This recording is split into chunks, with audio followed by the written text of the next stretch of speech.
നമുക്ക് നല്ല പ്ലെയിൻ ദോശ ഉണ്ടാക്കാം. കനം കുറഞ്ഞ ദോശയും ചമ്മന്തിയാണ് രാവിലെ. ചമ്മന്തി ഞാൻ അരച്ച് വെച്ച് ദോശയും കൂടെ ഉണ്ടാക്കി.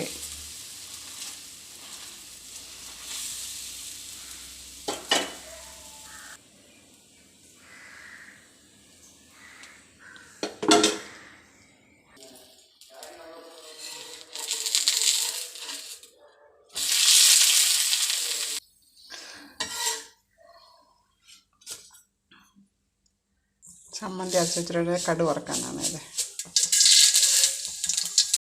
കടുക് പൊട്ടി ഉള്ളി ഇടും. പച്ചമുളക് ഉള്ളി ഒന്ന് മൂക്കട്ടെ. പച്ചമുളക് ഉള്ളി മൂത്തിന് നമുക്ക് 2 കരിയാപ്പില ഇട്ട് കൊടുക്കാം.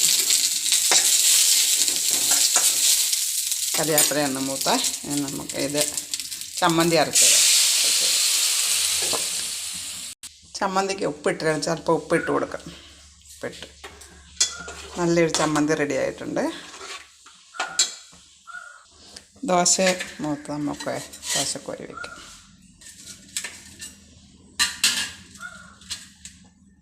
നല്ലൊരു ചമ്മന്തി ദോശയും റെഡിയായി. കട്ടി കുറഞ്ഞ ദോശ. ഓക്കേ.